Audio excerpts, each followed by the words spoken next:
Hello दोस्तों, आज के एपिसोड में देखेंगे जैगनान मिलिट्री रीजन के लोग और दूसरे देश से आए रोनिन संगठन के लोग, इन दोनों के बीच की फाइट कैसी होती है और कौन इसका विजेता होता है।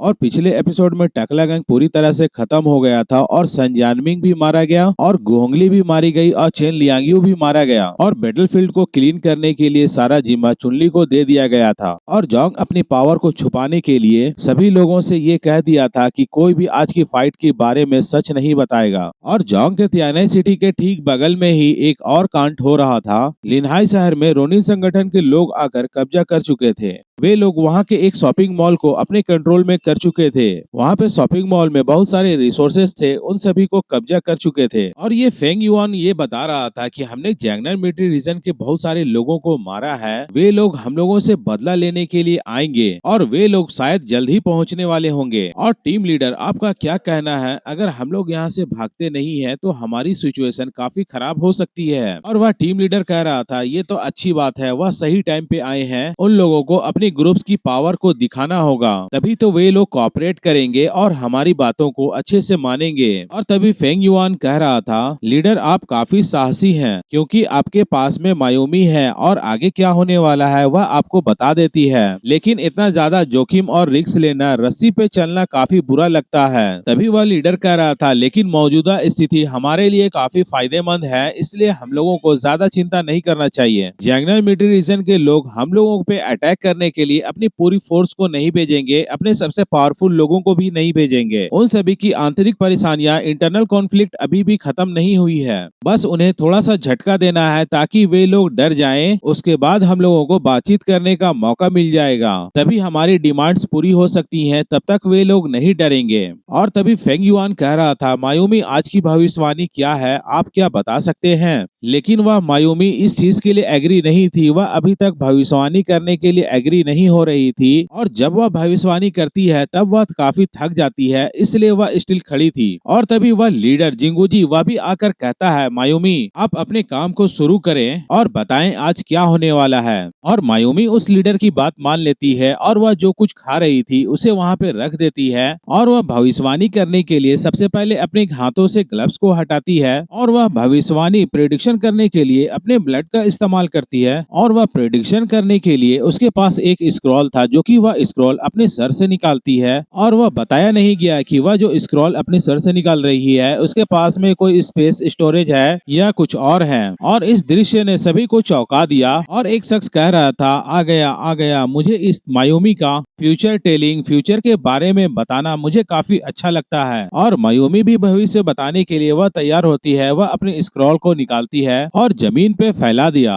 वह अपने पास से एक बोतल को निकालती है जिसमें खून की स्मेल आ रही थी और दूसरे हाथों में एक पेंट ब्रश को पकड़ी हुई थी, जो कि स्क्रॉल में लिखने का इस्तेमाल करने वाली थी। वह पेंट ब्रश भी काफी पावरफुल और यूनिक लग रहा था। और तभी वह उस पेंट ब्रश से उस स्क्रॉल में लिखना शुरू कर देती है और जब कुछ देर बाद वह स्क्रॉल में पूरी तरीके से लिख दिया जाता है और वह उस लीडर को दे दिया जाता है। और जैसे कि मायोमी वह काफी थकी हुई नजर आ रही थी और जब लीडर वह स्क्रॉल को अपने हाथों में लेता है वह यह देखकर काफी खुश था। वह कह रहा था कि सारे लोग आने वाले हैं, बहुत सारे लोग आ रहे हैं। और तभी वह लीडर सभी को अलग अलग डायरेक्शन में भेजना शुरू कर देता है। 2 लोगों को साउथ ईस्ट डायरेक्शन में आप लोग चले जाओ। तभी एक और शख्स को बताया जाता है कि आप वेस्ट साइड में चले जाओ, वहाँ पे जो दुश्मन आएंगे वह तुम्हारे लिए काफी सुटेबल है। और इस तरह से सभी शख्स को अलग अलग डायरेक्शन पे भेज दिया जाता है और बताया जाता है कि आज तुम वहाँ चले जाओ, तुम्हारा डायरेक्शन उस तरफ है, वहाँ पे तुम अच्छे से फाइट कर पाओगे, तुम्हारा फॉर्चून वहाँ पे अच्छा होने वाला है। और इसी तरह से सभी लोग खुशी खुशी अपने अपने डायरेक्शन में वह चले जाते हैं। वे सभी जानते थे कि हम लोगों को जिस तरफ भेजा जा रहा है उस तरफ जो दुश्मन आने वाले हैं उसे मैं हैंडल कर सकता हूँ, इसलिए वे लोग निश्चिंत होकर के जा रहे थे।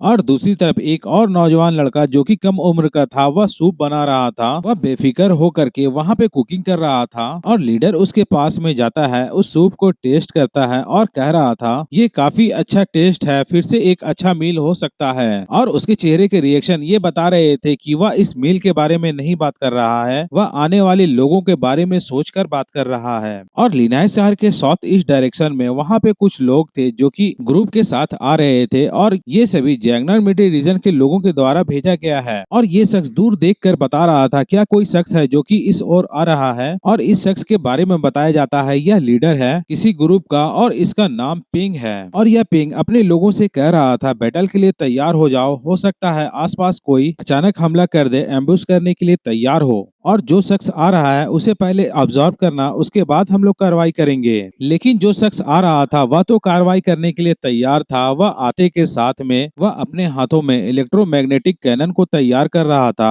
उसकी हाथों में काफी बड़ी मात्रा में इलेक्ट्रिसिटी कंडेंस हो रही थी। वह अपने हाथों में इलेक्ट्रोमैग्नेटिक गन को तैयार कर चुका था। वह अपने हाथों में इलेक्ट्रोमैग्नेटिक कंडेंस कर चुका था। वह सीधा उस अटैक को सामने की ओर कर देता है और सामने के लोग वे तो सोच रहे थे कि पहले हम लोग एब्जॉर्ब करेंगे उसके बाद अटैक करेंगे, लेकिन दूसरी पार्टी वह इतनी मूर्ख नहीं थी। वह तो फाइट करने के लिए तैयार था और तभी दिखाया जाता है वह एक शख्स को लगता है तो उसके शरीर में एक बहुत बड़ा होल हो जाता है जिससे वह शख्स वहीं पे मारा जाता है। उसे तो फाइट बैक करने का भी मौका नहीं मिला, वह एक ही पल में मारा गया। इस ग्रुप के लीडर को तो समझ में नहीं आया कि अचानक क्या हो गया और वह शख्स आते ही फाइट करना स्टार्ट कर दिया। आगे आने वाली स्टोरी और भी ज्यादा इंटरेस्टिंग होने वाली है। क्या जैगनन रीजन के लोग रोनिन संगठन के लोगों को मार पाएंगे और मेन कैरेक्टर जॉन्ग का एरिया भी पास में है, वो क्या करेगा? स्टोरी में आगे क्या होने वाला है इस चीज को जानने के लिए हमारे चैनल में बने रहें, लाइक करें, शेयर करें और भाई सब्सक्राइब कर दिया करें और दिल में अगर कोई बात हो तो कमेंट भी कर दिया करें। मैं आपका कमेंट्स पढ़ता हूँ। इस वीडियो को लास्ट तक देखने के लिए आपका शुक्रिया, धन्यवाद।